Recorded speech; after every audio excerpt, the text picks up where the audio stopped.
All right, let's dive into a world that's so small you can't even see it, but it's the foundation of everything that's alive, and that includes you.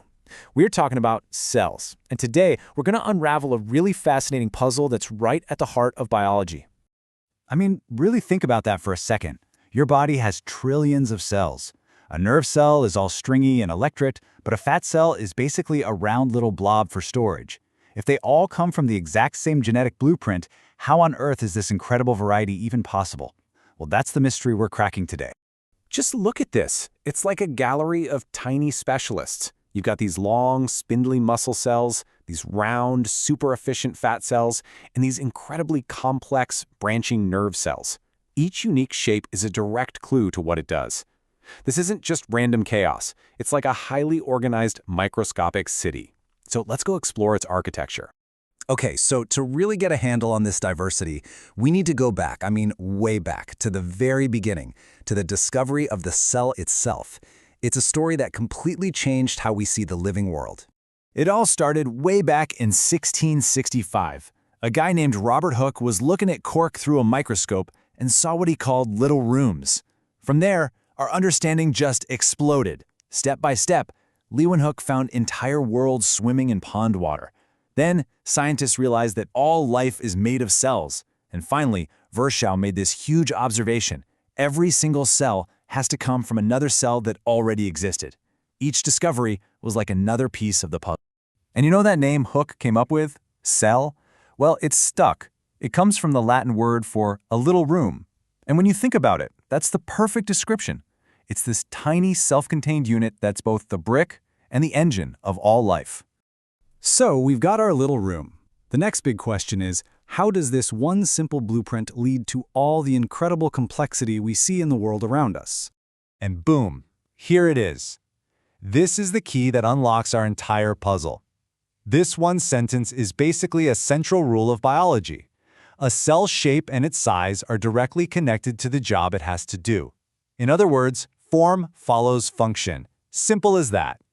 This whole idea of specialization is really what separates simple life from complex life. See, in a single-celled organism, like an amoeba, that one cell is a jack of all trades. It has to do everything by itself.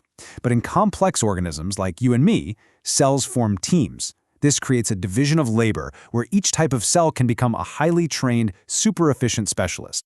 Now for the really cool part. Let's meet some of these specialists and see exactly how their unique shapes are perfectly engineered for the jobs they do. First up, the nerve cell.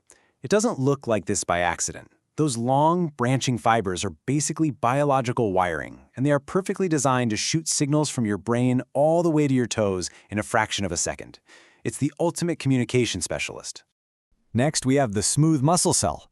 It's long and tapered for one simple reason. Its job is to squeeze and relax. That shape lets millions of them work together, pulling in perfect unison to create the force that powers every single movement in your body.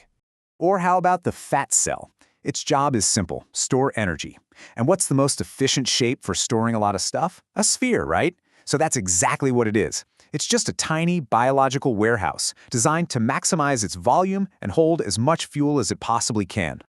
So these specialized shapes are pretty amazing, but how does a cell actually do its specific job? Well, the secret is another layer of specialization, a division of labor not just between cells, but within them. Here's a great way to think about it. Just like your body has organs, a heart, lungs, a stomach, each cell has its own set of tiny organs called organelles.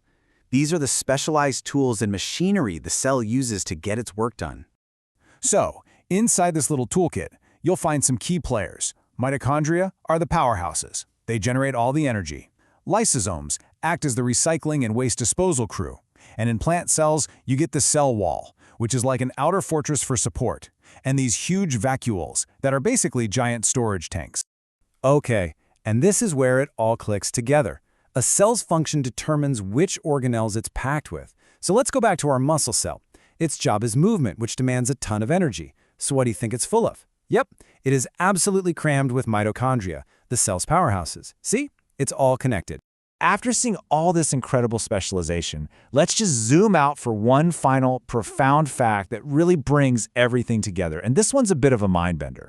Just let that sink in for a minute. Every single one of your trillions of specialized cells, the ones that let you think and move and just live, they can all be traced back to one single original cell. All of life just continues through this elegant process of self-replication. And this is how it works. Through cell division, a single mother cell splits to create two brand new, identical daughter cells. This simple, elegant cycle is the engine of growth, it's the foundation of healing, and it's how life itself passes from one generation to the next. And so we end right back where we started. From just one single universal blueprint, life creates an almost endless diversity of forms. This powerful principle of specialization is what allows for the complexity of a thinking brain, the strength of a contracting muscle, and ultimately the existence of you and me. It is a microscopic marvel of engineering. Pretty amazing, isn't it?